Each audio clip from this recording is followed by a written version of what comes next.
बंधु हैं उनका दिल से धन्यवाद। बड़े ही शॉर्ट टाइम पे, जैसे मैंने 1 या 1.5 घंटा पहले कॉल की थी रोहित भाई और सौरभ जी को, 1 घंटे के अंदर आपका सब इतनी जल्दी पहुंचना हमारे पास, मैं तहे दिल से आपका धन्यवाद करता हूँ। आज जो मेरा प्रेस कॉन्फ्रेंस करने का जो विषय है वो विषय है कि नौशहरा और सुंदरबनी के साथ होता हुआ भेदभाव, उस पर कैसे रोक लगाई जाए। जो भेदभाव की बात है, कम्युनिटी हॉल आता है लंबेड़ी में, कोई एतराज नहीं है। उसके बाद चाइल्ड हॉस्पिटल आता है लंबेड़ी में, हमें कोई एतराज नहीं है। फिर उसके बाद smart higher secondary school Lamberi, वहां हमें एतराज है।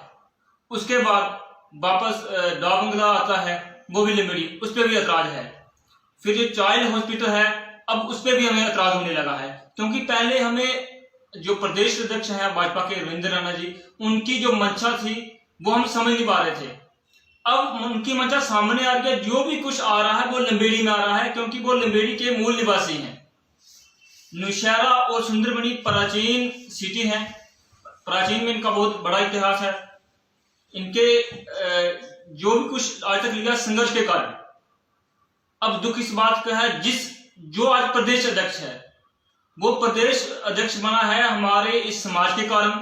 ये वही समाज है जिसके साथ भेदभाव किया जा रहा है। इन लोगों ने ही उनको वोट देकर जिताकर विधायक बनाया था। हमारे उनको विधायक बनाने के बाद ही भाजपा ने उनको प्रदेश अध्यक्ष की जिम्मेवारी सौंपी। ये दुर्भाग्य है आज हमारे लोगों का। हम अपना जो लगाया हुआ पेड़ है, आज उसको काटना पड़ रहा है या उसके खिलाफ जाना पड़ रहा है।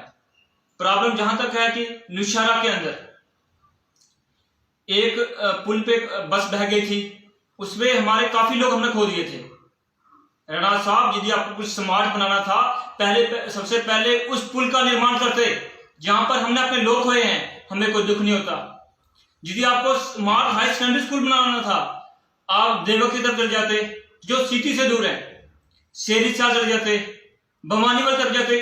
ऐसे क्षेत्र में आप स्मार्ट हाई सेकेंडरी देते जहां पर हमारे पास हर चीज की समस्या है, गाड़ियां कम पहुंच रही हैं। क्योंकि जब को आप स्मार्ट हाई सेकेंडरी देते हैं, बहुत से जो आज के अध्यापक लेक्चरर हैं वो भी ट्रांसफर दूर कम करवाते हैं।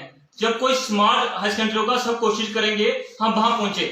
उसका क्या फायदा था? बच्चों की पढ़ाई भी अच्छी होनी थी और उस क्षेत्र में सुधार होना था जहां पर हमारी व्यवस्था अच्छी नहीं थी। जब स्मार्ट हाई सेकेंडरी बनता, वहां पर रोड भी अच्छी बनती। एक मंच की हम अपने क्षेत्र को कहीं ना कहीं बढ़ावा दे रहे थे आगे आने के लिए, मगर आपने ऐसा नहीं किया। आपने घुमा फिरा के एक विलेज पे डिपेंड है। दुख इस बात का है। अब मुझे ये समझ नहीं आ रही, जो हमारे प्रदेश अध्यक्ष साहब राणा साहब हैं, क्या वो इलेक्शन आगे सरपंच का लड़ने वाले हैं या विधायक का या एमपी का? पहले ये कंफर्म करें। यदि आपको विधायक का भी इलेक्शन लड़ना था, आपको कौन सी के बारे में सोचना चाहिए था? सुंदरबनी नौशहरा दोनों को साथ लेकर चलना चाहिए था, मगर आपने ऐसा नहीं किया। यदि आपको मेंबर ऑफ पार्लियामेंट का इलेक्शन लड़ना है, आपको जम्मू से लेकर पुंछ तक सबको एक बराबर लेके चलना था, आपने ऐसा भी नहीं किया। आपने अपनी मंशा प्रकट की, आपने एक गांव के अंदर काम करवाया और उस गांव को स्मार्ट सिटी का नाम दिया, टाउन का नाम दिया। जो भी आज पंचायत के रूप में है, वो ना तो सिटी थी। जब कोई वो सिटी नहीं थी, उसको स्मार्ट सिटी कैसे बनाने जा रहे हो? या तो आप कहीं ना कहीं करप्शन को बढ़ावा दे रहे हो, या आप सुंदरबनी और नौशहरा के साथ छेड़छाड़ करने की कोशिश कर रहे हो। ये हम किसी भी हद तक बर्दाश्त नहीं करेंगे। इसके लिए हमें आंदोलन खड़ा करना पड़ा। तो हम नौशहरा वालों को भी, सुंदरबनी जो हमारे लोग हैं, सबसे बातचीत करके एक आंदोलन खड़ा करेंगे। नौशहरा लंबेड़ी के अंदर अब सिर्फ 2 ही चीजें बना सकते हैं आप, वो कोई 2 चीजें बना लें। चाहे आप गेस्ट हाउस आपने बना लिया है, और मुझे लगता है उसके अलावा आपने जो किसान भवन है वो भी, उसका भी उद्घाटन कर दिया है। आप कोई 2 चीजें रखें, बाकी सब प्रॉपर बांटकर नौशहरा और सुंदरबनी को दे। मैं ये नहीं बोलता सुंदरबनी सिटी में दे, नौशहरा सिटी में दे। जो पिछड़ा एरिया है, बवानी, कलसियां, लाम, नडोका, ऊपर हमारा दुगुन आता है, बम्बलिया पंचायत है, कुड़ुल, ऊना, देवक, अथल, आप इन क्षेत्रों में भेजें। सुंदरबनी के पास हाई सेकेंडरी स्कूल भी है, हॉस्पिटल भी है। एक अच्छा हॉस्पिटल यदि दगून में बनता है, यदि बंगला में बनता है तो मैं बोलूंगा कि आपने सच्चे दिल से हमारे लोगों की सेवा करना चाहा। आप बवानी मनाते हैं, हमें तब भी कोई एतराज नहीं है। आप कलसियां मनाते हैं, हमें तब भी कोई एतराज नहीं है।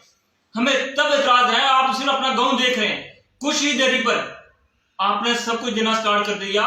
आप या तो ये बात तय कर दें, प्रेस कॉन्फ्रेंस करें, हमारी प्रेस कॉन्फ्रेंस के बाद आप बोल दें कि हमें जितने भी वोट हुए हैं वो सब लंबेड़ी वासियों ने दिए हैं, उसके अलावा हमें किसी ने वोट नहीं दिया। हम कसम से आपसे कुछ नहीं मांगेंगे। जब आपने सब कुछ हमारे वोटों से लिया है, आप उस मुकाम तक पहुंचे आज कुछ ला सकें, आप हमें नजरअंदाज करेंगे और हम आपको माफ करते जाएंगे। कितनी बार माफ करें? एक बार, दो बार? अभी तो आपने 10 गलतियां कर दी हैं जो माफी लायक नहीं है। हमारा सीधा प्रस्ताव है, आप जो चाइल्ड हॉस्पिटल है उसका आपने उद्घाटन कर दिया, कोई बात नहीं, अभी आपने वहां पैसा खर्च नहीं किया है। आप निशारा और सुंदरमणि की दोनों की एक जो टीम बनाए, उसमें हर पार्टी के लोग लें, सिर्फ भाजपा के नहीं, हर पार्टी के सामाजिक लोग भी लें, हमारे साधु संतों को भी बैठाएं, हमारे जो अच्छे व्यक्तित्व लोग हैं जो अपनी राजनीति में रुचि रखते हैं, सुझाव देने में, उनको बुलाएं। निशारा सुंदरमणि के बीच बैठकर उस हॉस्पिटल का एक रास्ता निकालें को हॉस्पिटल कहां बनना चाहिए। उसके बाद बात रहती है किसान भवन की, उसके लिए तय करें। दोनों में से एक चीज निशारा के पास चली जाए, एक सुंदरमणि के पास आ जाए। जो आप रवैया अपना रहे हैं सुंदरमणि और निशारा को खत्म करने का, ये हम कभी भी बर्दाश्त नहीं करेंगे और ना होने देंगे। सुंदरमणि और निशारा की जो धरती है ये बलिदानियों की धरती है। ये बलिदान देने के लिए कभी पीछे नहीं हटते हैं और ना हटेंगे। ये आंदोलन आज से स्टार्ट है। हम बड़ी जल्द कोशिश करेंगे, जो हमें टीम काम कर रहे हैं, हम निशारा से प्रेस कॉन्फ्रेंस हुई है, उनसे भी 1 दिन या कल तक मिलेंगे। 2-4 दिन के अंदर हम जितने भी सामाजिक और राजनीतिक लोग हैं उनको एक पत्र लिखेंगे। आप इस आंदोलन का हिस्सा बने। यदि इसमें किसी प्रशासनिक अधिकारी की डील हुई, हम उसका भी गिरफ्तार करेंगे। जरूरत पड़ी हम जहां से रैली निकालकर जम्मू तक जाएंगे। माननीय डिप्टी साहब, माननीय एलजी साहब, इनका घेराव करेंगे। हम बस उनको भी ये पूछेंगे, हमारे इस समाज में जो लोग हैं निशारा सुंदरमणि वाले, इनकी गलती कहां पर है और गलती क्या है। मुझे एक बुजुर्ग की कहावत याद आती है।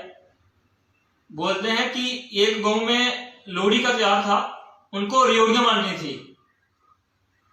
तो जब रेवड़ियां बांटने की बारी आई तो सब समस्या में आ गए, रेवड़ियां किसको दे बांटने के लिए। सब शांत हो गए। उन्होंने बोला कि कोई ईमानदार से बांटेगा, कोई ज्यादा ले लेगा। उन्होंने एक अंधे व्यक्ति को चुना। कोई व्यक्ति अंधा है, वो किसी के साथ बेईमानी नहीं करेगा। दुर्भाग्य ऐसा हुआ, उस अंधे व्यक्ति ने सारी रेवड़ियां अपने घर में ही बांट दी, बाहर किसी को नहीं दी।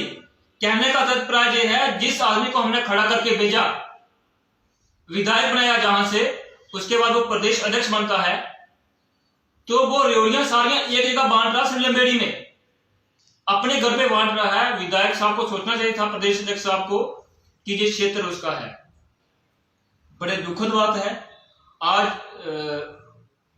दिल से दुखी होकर, क्योंकि जब वो विधायक बने थे मैंने कम से कम हजारों की संख्या में उनको वोट दिलवाए थे, क्योंकि मैं तब भी सामाजिक कार्यकर्ता के तौर पर काम कर रहा था और हमें भी जनता का सहयोग था। हमने इसलिए वोट दिलवाए, भारतीय जनता पार्टी के विचारों से, विचारधारा से कहीं ना कहीं हम अपने आप को समझते हैं कि ये हमारी विचारधारा की पार्टी है। हमने उनको वोट दिलवाए, मगर राणा साहब ने, मुझे लगता है, भाजपा का नाम डुबोने की जो कोशिश की है सुंदरमणि के अंदर। मैं माननीय प्रधानमंत्री साहब को, माननीय आदरणीय राष्ट्रीय अध्यक्ष नड्डा जी से प्रार्थना करता हूं, इस चीज पर कम से कम जो लिंबेड़ी में काम हो रहे हैं, इन पे ध्यान दिया जाए। क्या ये सही हो रहे हैं? यदि सही हो रहे हैं तो हम माफी मांगेंगे, यदि सही नहीं हो रहे तो हम एक आंदोलन खड़ा करेंगे। वो आंदोलन इतना प्रखर रूप लेगा, शायद किसी ने सोचा भी नहीं होगा। मैं दिल से सुंदर चौधरी को लीडर मानता हूं। जब एडीसी की बारी आई एडीसी मांगने की, उन्होंने क्लियर स्टैंड लिया नौशहरा का। वो एक तरफ खड़े रहे, सुंदरबनी के अंदर नहीं आए, उन्होंने स्टैंड कर दिया कि नौशहरा को ही एडीसी मिलना चाहिए, सुंदरबनी को नहीं। मगर दुर्भाग्य हमारा, रविंद्र रैना जी ने तब भी दोगली पॉलिसी खेली, नौशहरा को भी अपने साथ रखा और हमें भी और लड़वाते रहे। काश इन्होंने उस दिन बैठ के रास्ता निकाल लिया होता, नौशहरा की एक कमेटी बनाकर सुंदरबनी की इकट्ठे बढ़ा देते, मैं दावे से कहता प्रोटेस्ट ही नहीं होता यहाँ पर। इन्होंने वो भी नहीं किया। क्यों नहीं किया? यदि वो हमें कमेटी बना के बिठा देते तो इनकी राजनीति की जो मंशा वो खत्म हो जाती। इन्होंने हमें लड़वाकर, नौशहरा सुंदरबनी को लड़वाकर जो इनकी पॉलिसी थी वो आज सामने आ गई। लंबेड़ी को एक न्यू सिटी या तहसील या डिस्ट्रिक्ट की ओर बढ़ा रहे हैं। ये हम कभी माफ नहीं करेंगे। हमारी जो कोशिश है, लंबेड़ी में जो एक दो काम हो चुका है, जो स्टार्ट है वो होता रहे। मगर मैं चाहता हूं जो काम सुंदरबनी के अंदर हो सकता है उसको किया जाए। यदि आपको स्मार्ट हाई सेकेंडरी स्कूल देना है तो आप चुपचाप करके नौशहरा के कुछ लोगों को पूछकर बॉर्डर एरिया पे दे दें। यदि नौशहरा वाले नहीं लेते हैं तो सुंदरबनी के लोकल राजनीतिक लोगों से मिलें, सबका सहयोग ले। और मैं कहता हूं कि हमारे जो एरिया हैं, ऊना, बमलिया, देवक है, इस तरफ स्मार्ट हाई सेकेंडरी स्कूल दें। हॉस्पिटल भी लंबेड़ी के अंदर ना बने। यदि ऐसा हुआ 3-4 दिन के अंदर एक प्रखर आंदोलन स्टार्ट होने वाला है, जिसका जिम्मेवार मैं भाजपा को भी नहीं बोलूंगा, एक विशेष व्यक्ति जो प्रदेश अध्यक्ष है भाजपा का, रविंद्र रैना होगा। इसी के ऊपर हमें एक बहुत ही बड़ा प्रखर रूप से हम एक आंदोलन करने वाले हैं। एक मैं जाते जाते लास्ट में एक बात और बोल देता हूं। सुनने में आ रहा है जो कॉन्स्टिट्यूंसी नहीं बनने जा रही है, आप उसको हिलाना चाह रहे हैं।